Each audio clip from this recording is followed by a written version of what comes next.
दर्शकों स्वागत है आपका विधि से एमटी न्यूज में। मैं हूं कृष्णकांत सिंघारिया। अब देखते हैं दिन भर की खास खबर। नागपंचमी के दिन कैलेंडर क्षेत्र प्राचीन मंदिर का ताला खोलने हेतु हिंदू संगठनों ने दिया था ज्ञापन।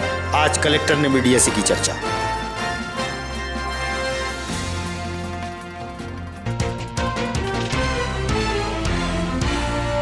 नाग पंचमी के पूर्व चौरसिया समाज की महिलाओं पुरुषों ने रंगाई क्षेत्र में किया वृक्षारोपण, रोपे 51 पौधे, पर्यावरण संरक्षण का दिया संदेश।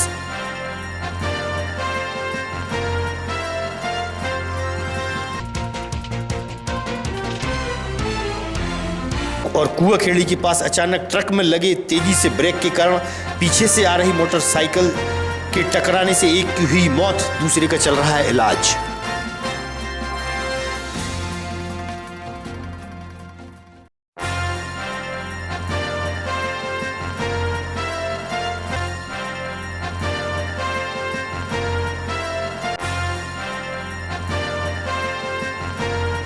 अब खबर विस्तार से। विजय सूर्य मंदिर को लेकर कलेक्टर के पत्र के बाद नया विवाद शुरू हो गया है।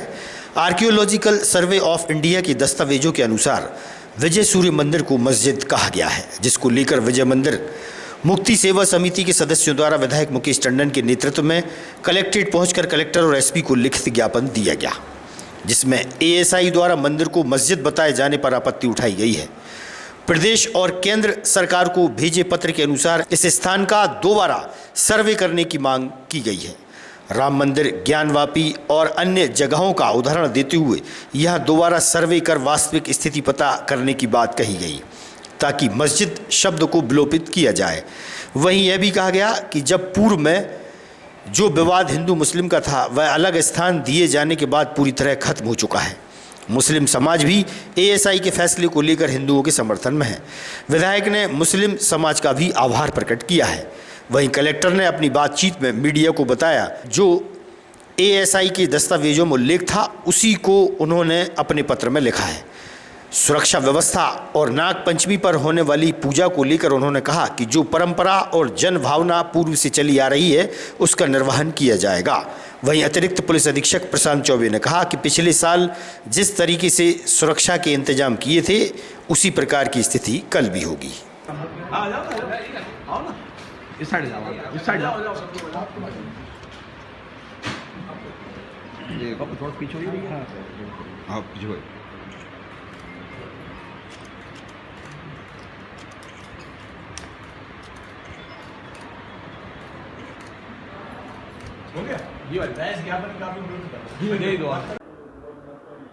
सर, जो बीजा मंडल का मुद्दा है हाल ही में, जिसको लेकर कुछ संगठनों ने मांग करी थी, क्या मुद्दा है, क्या कारण?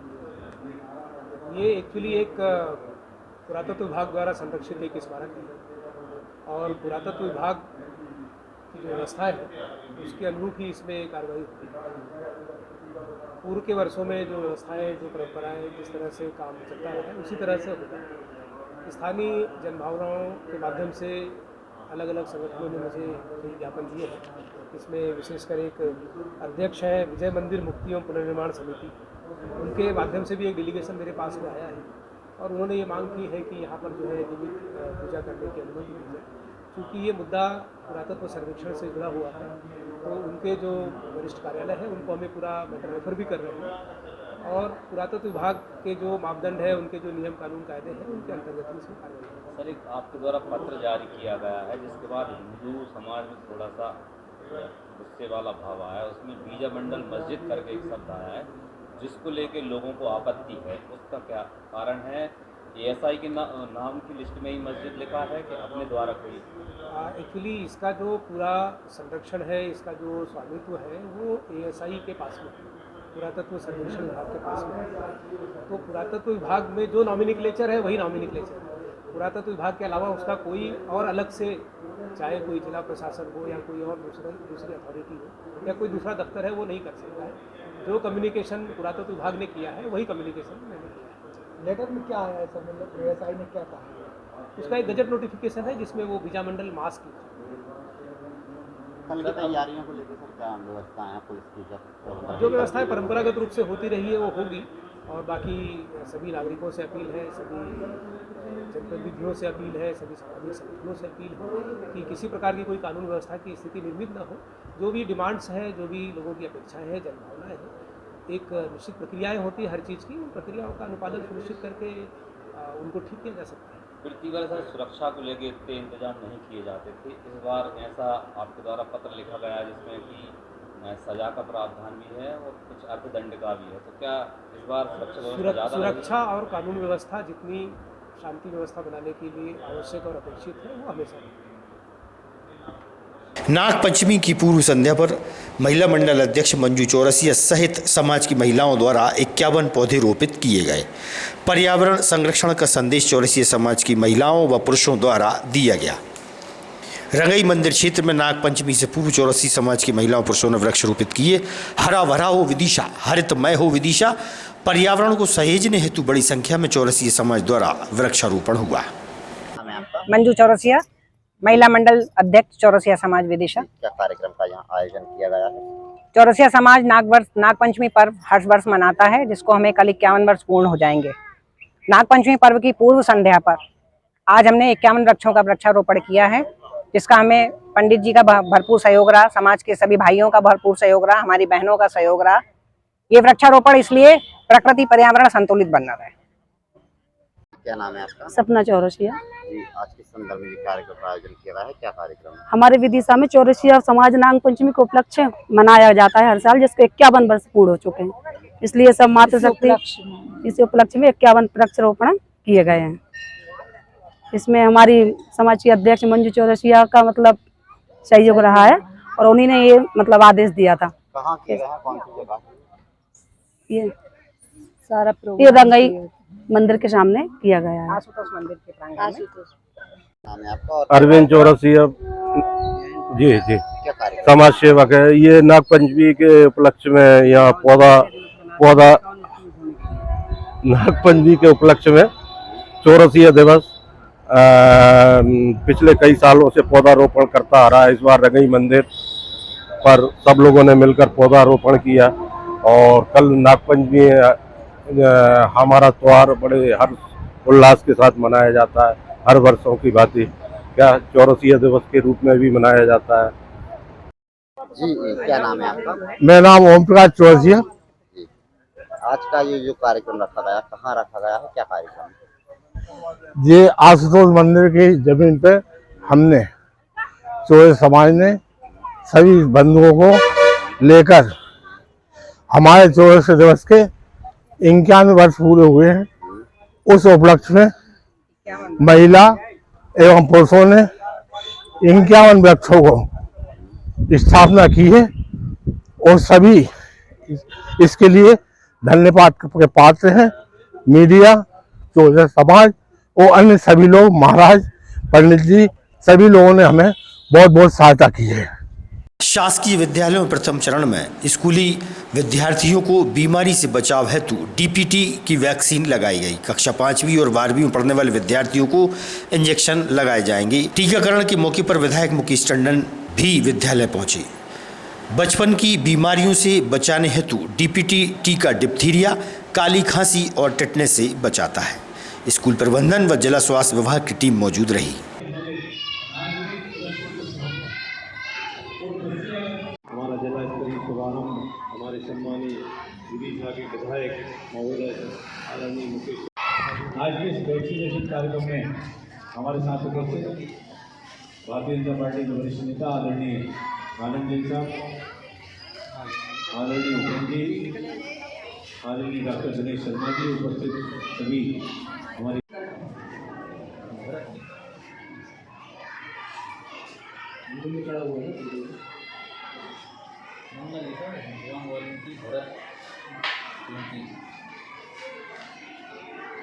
छह नंबर करेगा।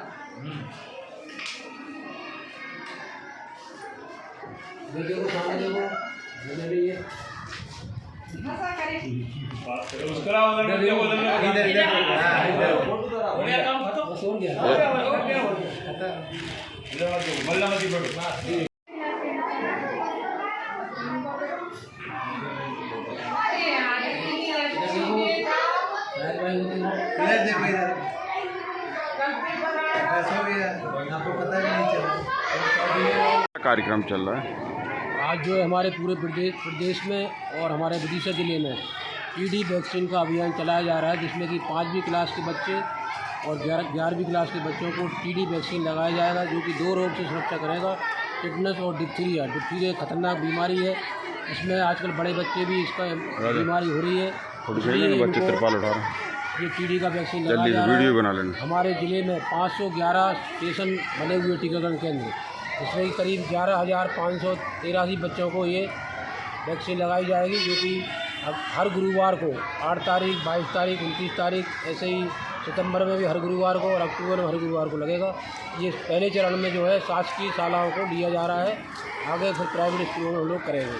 इस तरह से ये डिप्थीरिया नामक खतरनाक बीमारी के लिए ये टीडी वैक्सीन किया जा रहा है। बुधवार को ग्यारसपुर से मोटर बाइक से विदिशा आ रहे बेलखेड़ी निवासी 55 वर्षीय दिनेश शर्मा व मुकेश लोधी 40 वर्षीय की मोटरसाइकिल कुआखेड़ी के पास आगे जा रहे ट्रक में अचानक से तेजी से ब्रेक लगाने से उनकी मोटरसाइकिल ट्रक से जा टकराई, जिससे गंभीर रूप से घायल होने पर उन्हें मेडिकल कॉलेज में भर्ती कराया गया, जहां डॉक्टर ने जांच के बाद दिनेश शर्मा को मृत घोषित कर दिया, जबकि मुकेश का इलाज चल रहा है। मेडिकल कॉलेज में शव का पीएम कराया जा रहा है। मुकेश लोधी कहाँ रहते? करैया हवेली। आपके साथ में कौन थे? हरिओम दिनेश महाराज। कहाँ रहते हैं? बेलखेड़ी निवास। कहाँ एक्सीडेंट हुआ? भैरव खेड़ी और अपने कुआखेड़ी के बीच में। कैसे? ट्रक वाले ने आगे से मतलब साइड में गाड़ी थी, ट्रक निकल रहा था बगल से, एकदम ब्रेक लगा दिया। हाँ। फिर आप अस्पताल कैसे आए? अस्पताल में 108 को एम्बुलेंस हुआ, 108 एम्बुलेंस को फ़ोन लगाया, नहीं पहुंची, फिर उनके भैया को फ़ोन लगाया, उनका नंबर आया था। अभी दिनेश जी कैसी हालत है? दिनेश जी के सर में ब्लड बह गया था, बेहोश हो गए थे वहीं पे, तो ये बनवाई मैंने। अभी क्या स्थिति है? अभी स्थिति में मुझे देख ही नहीं पाया मैं। नगरपालिका प्रशासन व यातायात पुलिस द्वारा तिलक चौक से लेकर माधवगंज तक मुख्य बाजार में अतिक्रमण हटाने का कार्य प्रारंभ किया गया। इस मौके पर यातायात प्रभारी व नगरपालिका की टीम मौजूद रही।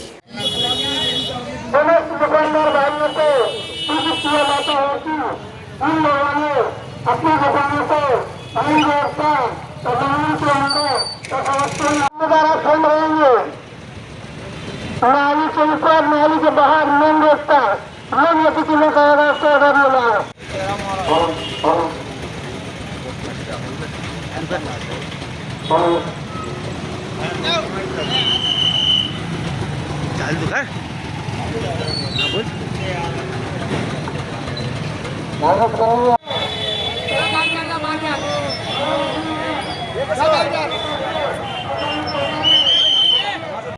सुनील मालवीय, सहायक ग्रेड 3 नगर पालिका। अब आपको अतिक्रमण वाहनों को देखते हुए अतिक्रमण हटा है, क्या स्थिति निर्मित होती है अतिक्रमण हटाने में? इस समय शहर की स्थिति ऐसी बनी हुई है कि हर जगह 2 व्हीलर तक निकलने की बड़ी समस्या हो रही है। तो माननीय कलेक्टर महोदय और श्रीमान CMO महोदय के निर्देश अनुसार शहर का अतिक्रमण हटाना बहुत आवश्यक है। तो हमारे साथ ट्रैफिक पुलिस और नगर पालिका की टीम सभी लोग एकजुट होकर तिलक चौक से लेकर स्टेशन तक का अतिक्रमण आज हटाया गया। अब ये प्रक्रिया रेगुलर चलेगा। तो ये चलेगा, ऐसे में आप क्या समस्या का सामना करना पड़ता? कोई समस्या नेतागिरी तो नहीं हो रही है लोग, लेकिन क्या व्यापारी सहयोग नहीं कर पा रहे हैं। हम लोग जाते हैं तो सामान हटा लेते हैं तत्पश्चात, और बाद में फिर हटने के बाद फिर रख लेते हैं। इससे यही समस्या है कि हमारा जाना बेकार हो रहा है। बाजार में सर किस तरीके की अपने यातायात की व्यवस्था, सुरक्षा की व्यवस्था ताकि यातायात सुचारू हो सके? बाजार को देखते हुए जो नगर पालिका के साथ मिलकर अतिक्रमण हटाया जा रहा है, और जो ठेले वगैरह यहाँ लग रहे हैं जो मार्केट में, उनको बाल विहार शिफ्ट किया जाएगा और नगर पालिका के साथ मुहिम चलेगी। आज भी नगर पालिका आ गई है टीम, उनके साथ अभी कार्रवाई करेंगे। वहाँ को देखते हुए यातायात में क्या व्यवस्था की है सुधार के लिए? माननीय कलेक्टर महोदय, माननीय SP साहब, TM साहब के निर्देश अनुसार शहर में अतिक्रमण हटवाया गया। आज 2 दिन के दिन फिक्स किए गए थे। PR में जो निर्देश दिए थे, बुधवार और शनिवार के निर्देश दिए गए थे अतिक्रमण हटाने के लिए। आज बुधवार होने से तिलक चौक से माधवगंज तक नगर पालिका की अतिक्रमण दल द्वारा आज अतिक्रमण हटाया गया की कार्रवाई की गई, और आगे भी कार्रवाई की जाएगी। इसमें कौन कौन सी टीमें शामिल रही नगर पालिका के अलावा? पुलिस विभाग का सहयोग मिला पूरा। विदिशा के पिपलधार ग्राम में संचालित छात्रावास की वार्डन द्वारा छात्राओं के साथ मारपीट का मामला गरमा रहा है। वहीं अखिल भारतीय विद्यार्थी परिषद ने बुधवार की दोपहर को कलेक्टर को ज्ञापन सौंपकर वार्डन पर कार्रवाई की मांग की है। अखिल भारतीय विद्यार्थी परिषद की वरिष्ठ पदाधिकारियों से हुई चर्चा। पढ़ाओ बेटी बचाओ, लेकिन आप लोग में सब कोई भी कुछ उस पर एक्शन नहीं ले रहा। ये कौन सी बेटी बचा रहा है, कौन सी बेटी पढ़ा रहा है, मैं भी देखना चाह रहा हूँ। 10-10 20-20 चांटे मार रहे हैं उन बच्चियों को। जैसा हमको ज्ञात है कि दिनांक 6/8/2024 दिन मंगलवार को पिपलधार के छात्रावास में वार्डन द्वारा छात्रों के साथ मारपीट हुई। मारपीट से गंभीर चोट आई है, जिसमें क्या वजह, क्या मामला था, बताइए। मेरा नाम प्रबल शर्मा, अखिल भारतीय विद्यार्थी परिषद नगर मंत्री विदिशा। कल मंगलवार के दिन 6 तारीख को जो पिपलधार के छात्रावास में घटना हुई है, यहाँ की जो वार्डन तबस्सुम खान नाम है जिनका, उन्होंने 6ठी क्लास की बच्चियों के साथ मारपीट करी। मारपीट का विषय ये बताया जा रहा है कि वो बच्चियां पढ़ नहीं रही थी। 15 दिन पहले उन बच्चियों ने उस छात्रावास में एडमिशन लिया और उन बच्चियों को कम से कम 10 से 12 चांटे मारे गए, जिसमें एक बच्ची की इतनी गंभीर हालत हो गई कि वो बेहोश हो गई और उसे विदिशा रेफर करना पड़ा। तो इसी कारण वहाँ पे जो उनके अभिभावक हैं वो बहुत ज़्यादा परेशान हैं और अन्य जितनी भी छात्राएँ रह रही हैं उनके अंदर डर का माहौल है कि अगर इस तरीके से ऐसा व्यवहार हो रहा है छात्राओं के साथ वहाँ पे, तो कोई भी वहाँ सेफ नहीं है। आज चांटे मारे हैं, कल डंडे से मारेंगे, कल को किसी छात्रा ने दबाव में आकर अगर आत्महत्या कर ली तो इसकी जिम्मेदारी कौन लेगा। तो विद्यार्थी परिषद चीज़ की घोर निंदा करता है और आज यहाँ पे कलेक्टर महोदय के नाम पे ज्ञापन देने आया था कि उस तबस्सुम खान जो वहाँ की वार्डन है उन्हें तत्काल रूप से निलंबित किया जाए और मारपीट की धाराएं दर्ज करी जाए। ग्राम सांकलखेड़ा कला के पास तालाब के गहरीकरण के लिए बारिश से पहले मिट्टी की खुदाई की गई। बारिश में पानी के भरने से बाजू के रास्ते का एक हिस्सा ढह गया, जो कि रास्ता 10 गांवों को जोड़ता है। रास्ता बंद होने के कारण लोगों को परेशानियों का सामना करना पड़ रहा है। तहसीलदार ने यहां तालाब किनारे बसे 5 परिवारों को मकान खाली करने के नोटिस दिए हैं। वहीं मोहर सिंह ने बताया कि पाइपलाइन डालने और गहरीकरण के बाद रास्ता कट गया था, जिससे आसपास के गांव के लोगों को निकलने में परेशानियां हो रही है। हमारा घर भी इसकी जद में आने लगा है, रात में डर के मारे नींद नहीं आती। उमेश ने बताया हाईवे के लिए मिट्टी यहां से खोदी गई थी, बारिश में रास्ते का एक हिस्सा बह गया, जिसके कारण अब लोग काफ़ी परेशान हो रहे हैं। क्या नाम है और कौन सा गाँव है? मैं बीरेंद्र सिंह दांगी हूँ। सांकलखेड़ा कला है साहब, ये कम से कम 10 गांव का रास्ता है। कहाँ का? खैरुआ, कोडी 4, पीपलखेड़ा, सांकलखेड़ा और वो चक और छापखेड़ा और दुलई, ये रास्ता है साहब। इसमें साहब का के सब रास्ते वाले परेशान हैं।